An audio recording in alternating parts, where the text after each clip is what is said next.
Russian President Vladimir Putin has finally published his hotly anticipated essay on the historical unity of Russians and Ukrainians, and it did not disappoint.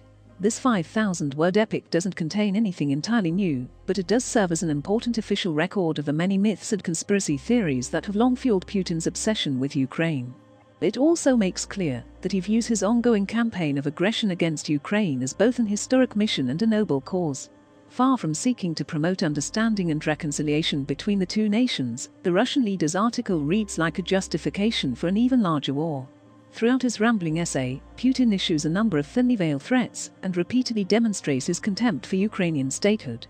Independent Ukraine, he declares, is entirely the brainchild of the Soviet era and was to a large extent created at the expense of historical Russian lands. He argues at length that today's Ukraine is little more than a Western project designed solely to undermine Russia, and likens Ukraine's post-Soviet nation-building efforts to weapons of mass destruction. Putin's most ominous comments are reserved for the final few paragraphs. "I am convinced that true Ukrainian sovereignty is only possible in partnership with Russia," he notes. "After all, we are one people." It would be easy to dismiss Putin's historically illiterate assertions as harmless political posturing. But these are deadly delusions. Over 14,000 Ukrainians have been killed and millions displaced by Russian aggression since 2014. Russia continues to occupy Crimea and much of eastern Ukraine's Donbas region, while the Kremlin has concentrated a large number of additional army units close to the border with Ukraine. When Putin publicly states that Ukraine is an anti-Russian project that can only be sovereign with Russia's consent, the international community needs to take him very seriously indeed. Greater international awareness of the reasons behind Putin's Ukraine obsession would certainly be helpful.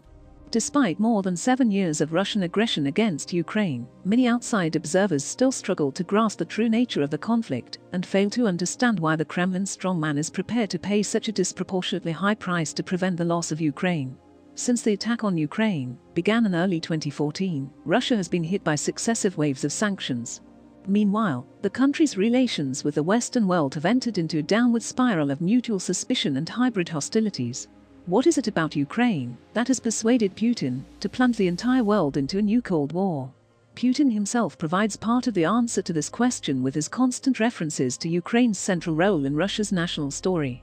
He appears to sincerely regard Ukraine as an indivisible part of Russia's historical heartlands and views the country's potential defection to the West as the next stage in a Russian retreat that began decades ago with the fall of the Berlin Wall and the collapse of the Soviet Union. This resonates personally with Putin, who was an eyewitness to the disintegration of Soviet power in Central Europe during the late 1980s. The humiliation he felt, while stationed in East Germany, remains a formative experience of his political life and continues to inform his decisions, particularly in relation to Ukraine. Ever since the 2004 Orange Revolution, Putin has been haunted by the idea of Ukraine acting as the catalyst for a new pro-democracy wave that could ultimately bring down his own authoritarian regime. When Ukrainians took to the streets again in 2014, he responded by ordering the invasion of Crimea and eastern Ukraine.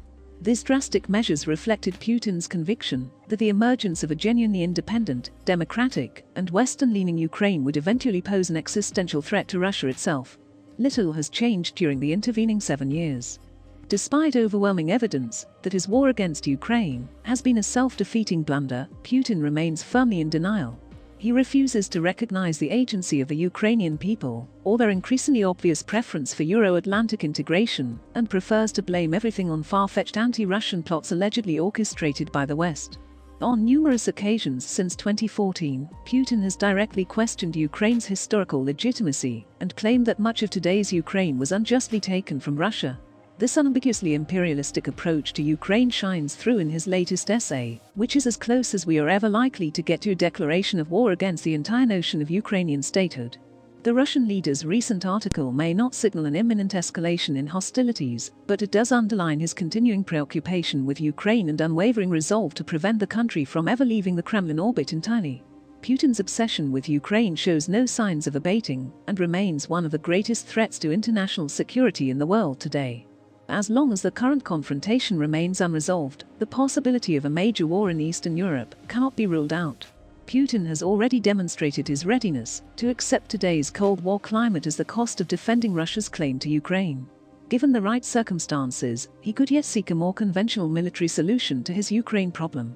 His menacing essay is a reminder of the need for strong messages of deterrence from Western leaders. This summer's 30th anniversary of Ukrainian independence presents the democratic world with the ideal opportunity to answer Putin's recent treaties. The Russian president has clearly stated his belief that Ukraine belongs with Russia. Ukrainian Independence Day on 24 August would be the perfect time for the West to make equally clear that Ukrainians have the right to choose their own future.